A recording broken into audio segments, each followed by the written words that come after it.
is a critical concept as well, because this all started for me back in 2018.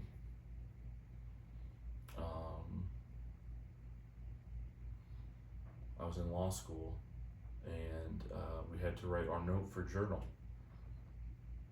and I wanted to write about climate change, and I found a legal scholar named Francis Mootz who used the concept of rhetorical knowledge,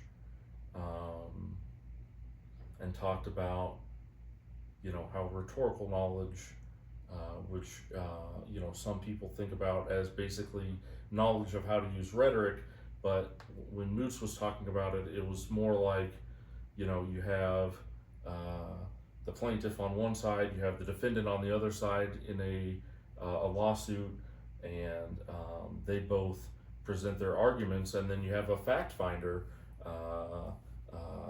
In his examples, he's typically conceives of it as a judge, although a jury is largely performs a similar role, I think.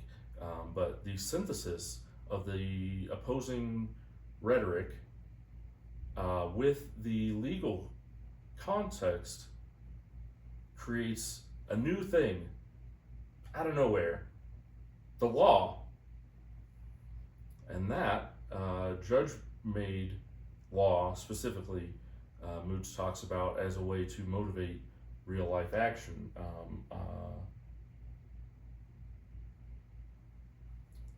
If I'm remembering correctly, one of his examples is Brown versus Board. Now, that wasn't overnight, obviously, but there have been some changes, although it's not linear, and I think right now maybe we're in a dip. Hopefully we're still at least going up overall. In any case, so I took that idea and I thought, well, so it seems like that could take potentially a scientific concept that doesn't seem to be moving the needle with the science, and inform people of knowledge that would motivate them to act, create that praxis.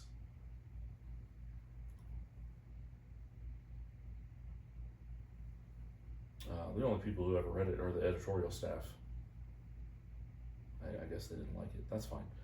I thought it was interesting.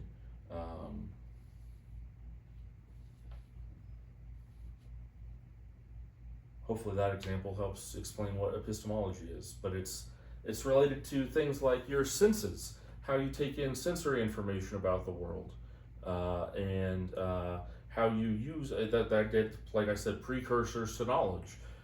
How you take different ideas and concepts, and how humanity takes different ideas and concepts and tools and sensory input, and the objects that seem to exist outside of each person's concept of reality, the substances out in the world, and create knowledge. That's epistemology. That's the critical concept.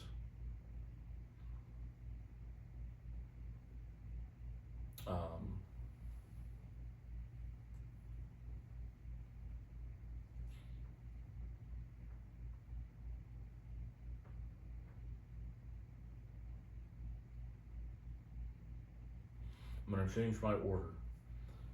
We're going to talk about neurotypes next, and then we're going to talk about developing new epistemology. So, the first sort of critical epistemic unit, piece of knowledge that I think I gained from this process was a way to think about neurotypes.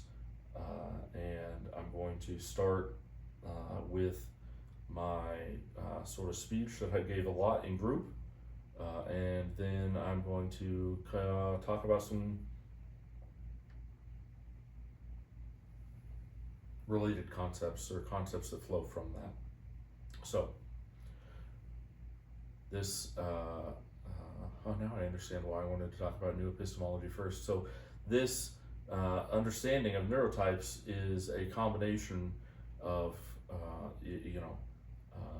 deep dive into scientific literature, a deep dive into social media short videos, specifically long videos as well, from content creators about both their understanding and interpretation of scientific materials and their lived experiences and their wisdom and their accounts of anecdotal information from other autistic individuals that they interact with. And my own lived experiences. I've been alive now for 41 years, and for over 40 of them, I didn't know that any of this was happening. So a lot of it, at least, I knew what things were happening to me, I suppose, but I didn't know how to interpret them. I needed a lens, and so thinking back on things with that lens is part of this too. But I'm not going to go through all of it separately. This is the synthesis or the harmony of all of that information.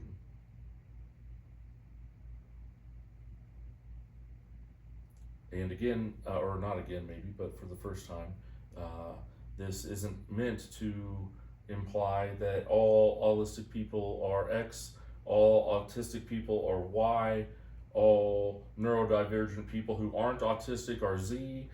None of that is true, because one of the tenets that we're going to talk about later of Harmon-E-Poch is nothing, except perhaps this tenet, is only one thing.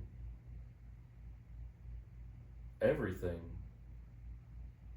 has nuance, subtlety, individuality. Even things made on an assembly line in a factory, we have quality control for a reason. They don't come out the same. Nothing is the same, or nothing is only one thing. So all of this is sort of a amalgamation that I relate to personally, and it seems like a lot of other people might relate to. It was well received in my group, which was composed of various neurodivergent people as well.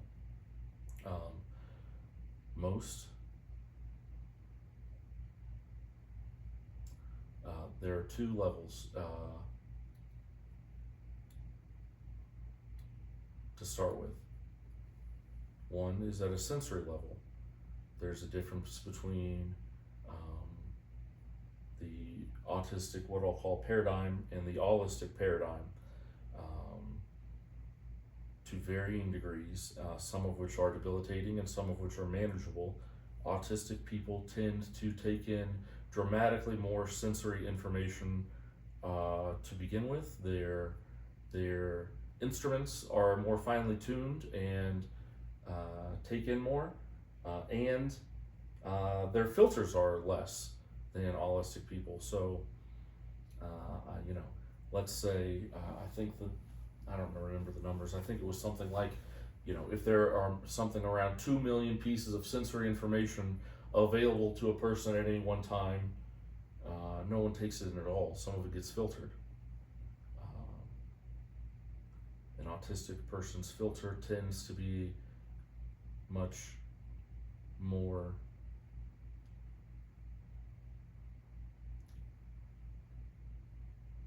large-grained than a allistic person. What I mean is more stuff gets through. Maybe it's out of the 2 million, maybe 100,000 pieces of information get through for an autistic person, and maybe 5,000 get through for an allistic person. For example, these are rough numbers. I don't know.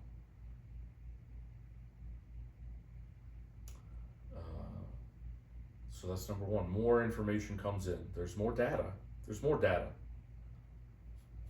Number 2.